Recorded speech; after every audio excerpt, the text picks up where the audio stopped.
Welcome to the Herald Democrat Sports Podcast. I am the sports editor at the Herald Democrat, Jason De La Rosa. The next game on the list in District 5-3A, Division 2, Callisburg is at Gunner. Gunner is in a situation where this is a district where, again, the top two seats have been clinched, and the last two spots are what we're. Oh, excuse me. I'm sorry. This is a district where all the spots are locked in. No matter what has happened. So you have Gunner, who is the number one seed. They are 8-1 and 5-0. They have earned at least a share of the district title, and if they win, they'll clinch it outright. Gunner's won 4 district titles in a row. They have yet to lose during that stretch any district game, and it's hard to see them losing this one. Callisburg comes in at 0-9 and 0-5 after they lost last week to City View 49-7. Gunner's coming off a 50-7 win against Henrietta. That was a game that clinched at least the top seed for them. And so you have City View is the second seed. Holiday is the third seed, and Henrietta will be the fourth seed. So that's a district where everybody's locked into their spots, and it's just a question of getting through the final games, getting into the playoffs. And so it'll be interesting to see how the Tigers approach this. Just because injuries are always an issue, but you also want to have the momentum. Of course, when you're playing a team that's in last place, you have a chance to get some guys some extended playing time, and that'll be interesting to see what happens there with the Gunner Tigers. Like I said, they're ranked top 10 in 3A Division 2, and they're just trying to have another season, kind of continue what they've done the last 3 years, that including a state championship, a state runner-up, and a region championship last year. If they're not the favorites to win the region again, they're definitely up there. There's a chance City View could be waiting in the region final again, and that was a great game a couple weeks ago. So Gunner's no stranger to rematches in the region, especially with their district. So will be interesting to see what happens there. The other game in the district, SNS, goes on the road to Holiday to finish out their season. Again, this is a game that doesn't have any bearing on anything. Holiday's already locked in as the third seed. SNS was eliminated from the playoffs. They didn't play last week, so it's been 2 weeks since they played. This is a situation where if you're SNS, you want to try to get some positive momentum going into the off season. They won a game. They're 1-8, 1-4, and that's a situation where they were winless last year. And as we kind of mentioned along the way, they have been better in spurts. They played when it's easy in the second year of a realignment to compare scores, and in a lot of ways the scores were closer this time around.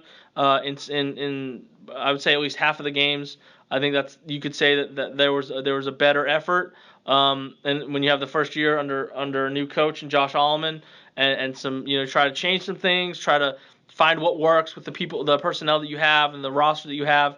It'll be interesting to see what happens with realignment with them, if they potentially come back this way in a new district, or if they stick out there. But definitely some positive momentum. Hopefully, the Rams can take going into the off season. We're going to move down to District 9-3A Division 2, and the first game we're going to talk about is Bells at Cooper. And in this game, you have the current, who will be the district champ, against the defending district champ. Bells comes in at 6-3 and 5-0, and Cooper comes in at 3-6 and 2-3, and they are in danger of not making the playoffs. We'll start with Bells first. They are locked into the top spot and an outright district title. They clinched that last week. That's their first district title since 1996, and they did that with a 28-14 win against Whitewright. The Bells Panthers are just like Van Alstyne, so Panthers and Panthers kind of makes sense that they would kind of mirror each other. This was a team that was 1-3 going into district play, and they've won 5. They've haven't lost yet in district play, and if they win, if they end up going 6-0, again, it's a great turnaround. In the first year under Dale West and the slot T offense, they went from passing all the time to running all the time, and it took a little time to get that kind of squared away. But obviously in this district, they've been able to do that, and the defense has been really good too. Want to shout out what they've done, because they've allowed a little over 2 touchdowns a game, and in this district again, that it's almost more than 100 points better than the next best team in that regard. Cooper's in some trouble if they're going to make the playoffs. They are not in a position to do it themselves. They need to win, so there's that. But if they win, they need Blue Ridge to win, and they need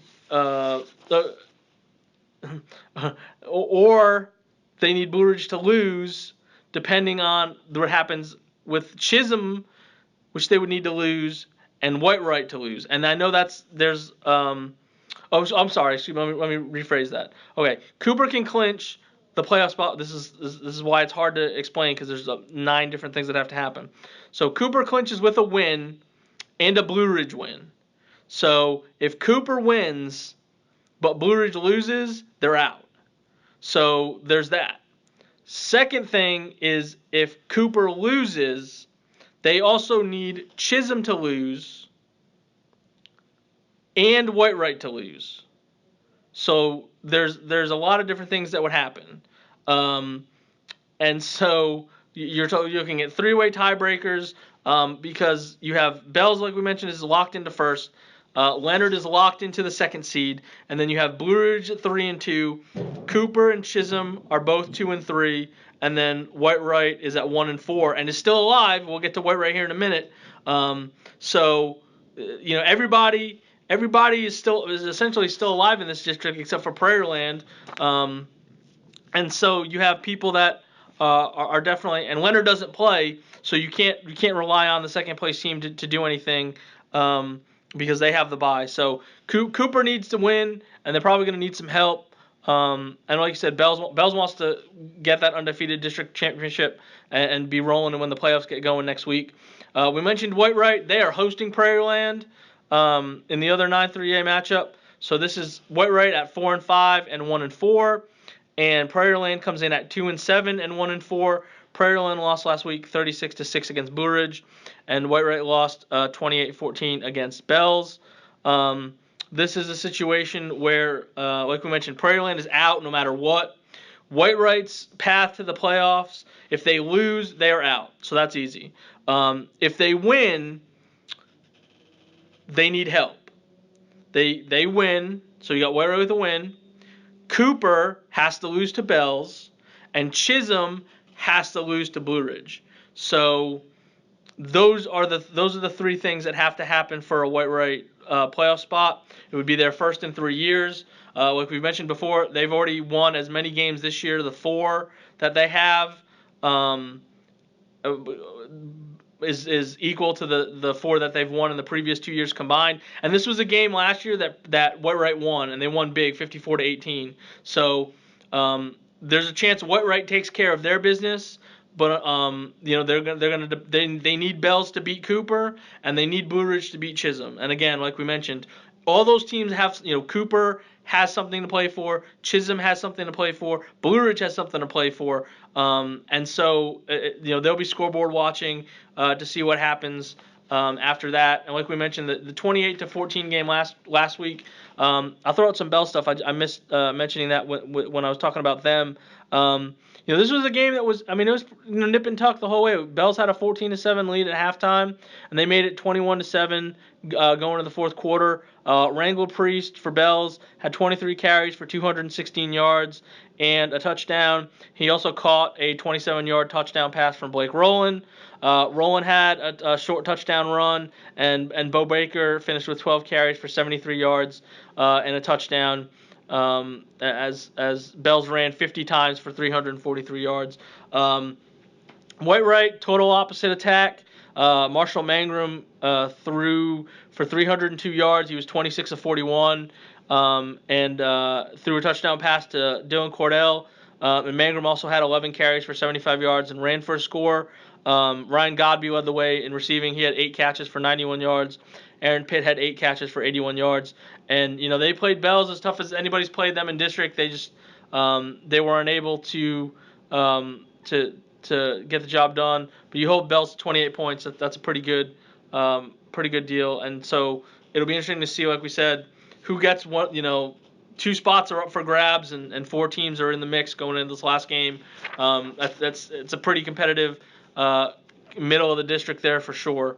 So we'll move on now to District 5-2A, Division 1. This is a district where all 4 of the teams have clinched. The reason for that is there's only 5 teams in the district, so it's pretty easy to figure out who's going to get in and who's going to get left out. All the games this week are seeding. Nobody has clinched anything in terms of their locking in a spot. You have Valley View is currently in first place at 3-0. Tom Bean is at 2-1. Trenton is at 1-2, and Collinsville is at 1-2. Celeste has the district bye. They are 1-3, and that's why it's very easy to figure out who's in the playoffs and who's not because of that fact. So we're going to touch on both of these games. Like we mentioned, the first one is Trenton at Collinsville.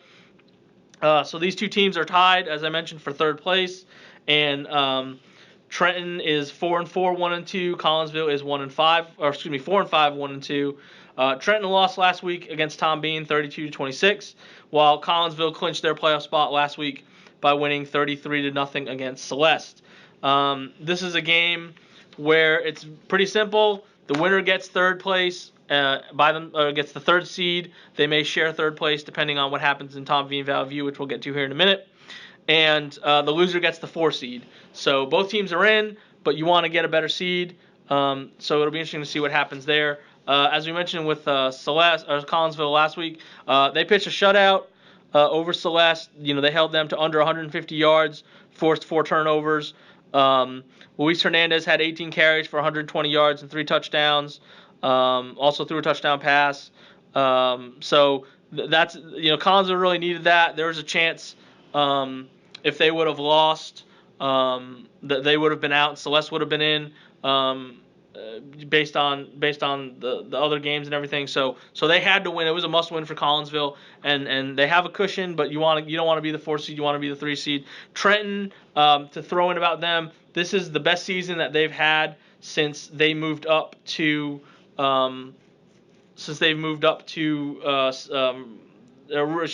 reinstating football. They went they went decades without it, and then they didn't jump in as a 6-man. They jumped in as a 12-man. They're, like I said, they're 4-4.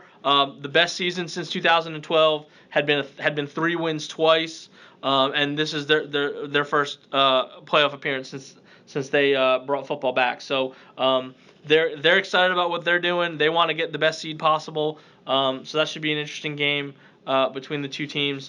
And the last game we have on the list this week is Tom Bean is hosting Valley View. This is a key game for seeding because you have first and second on the line. Valley View is coming off the bye. They didn't play last week. And Tom Bean clinched their playoff spot last week with a 32-26 win against Trenton. This is it's very easy again. The winner gets the 1st seed, and the loser gets the 2nd seed. If Tom Bean wins, then the 2 will share the district championship. They'd both be 3-1, but Tom Bean, by virtue of the tiebreaker, they would get the number 1 seed, and Valley View would be the 2. If Valley View wins, they win the district title outright, and Tom Bean would be tied with either the Trenton or Collinsville winner, but since they beat both of them, they would be the number 2 seed. So at worst, the loser of this game is potentially the 2nd seed, and the winner, either way, the winner gets at least either a share of the district title or will win it outright and get a better seed for the playoffs next week. We mentioned the game. Tom Bean won last week, 32-26. This was a tie game with a couple minutes to go. Trenton was driving, trying to pull the game out. Caleb Graham came up with a 55-yard interception return with what proved to be the winning points. It was a very, very back and forth kind of game. It was 14-14 after the first quarter, and the teams traded touchdowns in regard to that. Tom Bean jumped in front in the third quarter, and then Trent answered right back in the third. So you had a tie game at 20 going to the fourth quarter, and then again Tom Bean scored. Trenton tied it, and it was just very back and forth. Two equal teams, fighting for a district championship, because if Trenton would have won, they would have had a chance to potentially tie for first place, depending on the games this week as well. So Graham ended up leading the Tomcats. He had 26 carries for 112 yards with the 2 touchdown runs. And Ryan Weems, he threw for 195 yards, completing 15 to 21 passes. Did have 2 interceptions, but he also had 2 touchdowns, both to Caleb Higgs. Higgs had 11 catches for 140 yards in the 2 scores, and Tom Bean was able to clinch their playoff spot. There is not another game to talk about, but I will mention, because Tioga has the district bye to finish out their district in 9-2A Division II. They lost 34-6 against Cumbie last week. It was 22-6 at halftime. Cumbie was able to score twice in the third quarter to break that open. That was a seeding game because you had Cumbie is now 6-3 and 1-1, and Tioga is now will go into the playoffs at 3-6 and 1-2 in district play. Essentially, that was for the second seed.